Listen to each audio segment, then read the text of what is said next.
Hello and welcome to Cricbuzz Combox. I'm Sayamik here and I have Dinesh Karthik with me. DK, just when we thought the way Shubman and Ruturaj were playing, we're going to have an early night.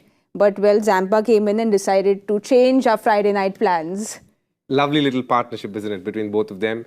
Two young boys taking giant strides in world cricket, especially Shubman Gill. Ruturaj is one who would be definitely knocking the door down as soon as he finds a place post the World Cup. But both of them looked good till the time they lasted. But also Zampa showing his class. Thought he was a touch full initially in his spell, but slowly pulled the length back and that made things really hard. What was a little disappointing is the kind of shot selection that they've chosen post getting set, and you would want one of them to see the team through. People who have been legends of the game over a period of time have been really good at that. And to be fair, both these batters in IPL, in the little time that we have seen, have always found a way to bat those 20 overs. But batting 20 and batting 50 overs is two different, it's a completely different kettle of fish, so to say. No, they both looked so settled and, especially those half-cock shots that we saw, they were so beautiful to watch. But like you said, we could see how upset Gill was when he couldn't take them through. He's spoken about this earlier. He likes to take the team through. We could see that very clearly on Gill's face. I think his frustration was justified. He was batting really well. Things looked very easy till the time he was batting, and he would look at it and go, a missed opportunity, not only to get 100, but also to take the team home. Post which you saw things that generally happen when in international cricket. You lose one, you lose two on the bounce, and that's what happened.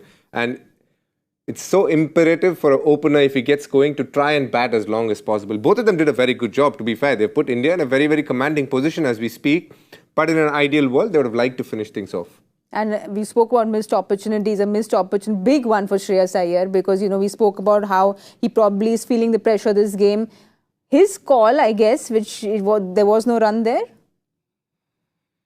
It's just a question of how muddled in his thinking he was, lack of game time. You were speaking about that off air as well, how important it is for batters to have game time, and that is a prime example of that. So when you've not played too much cricket, and when you go in and walk into an international match, there are a lot of things that's going around in your head. How you're going to score runs, what do you do, how's your body feeling?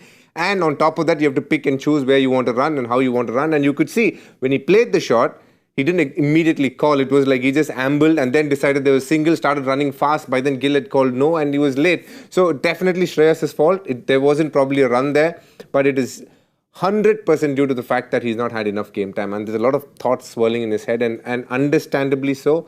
When you obviously have so many injuries and a missed game time and you come back in a game in a high pressure match like this, at times these things bound to happen. DK, the only one who looked very impressive in the Australian bowling card, I think, is Zampa, because he's the one, he was bowling really tight lengths, and then, like you said, he was bowling fuller, but then he got his length correct. But besides Zampa, no one really has been impressive today. As expected from Australia, the fact that they're playing only a few frontline bowlers, a lot of them all-rounders, with Zampa being one of the frontline bowler, he stood out. Leg spin in Mohali is not easy. It shows his skill. As I said, he bowled a little full, but then pulled his length back. The two stock balls that he has, the leg break and the googly, he's bowled it to good effect. But what has been good about this spell from Zampa so far is how he's varied his lengths. I think he's gone fuller, but also made sure there's been subtle variations in pace. They put up a lovely a graphic of how he deceived Shubman Gill with pace. One that slightly tossed up, played off the front foot, and then similar length, slightly quicker, and he went for the cut shot. Tells you the skill of the man. But you'd be very disappointed for dropping that KL Rahul's catch. Yeah, well, Rahul and Sky have steadied the ship. We've gone past 200. 76 runs to go. You think they'll just take it easy and make sure that we cross the finish line?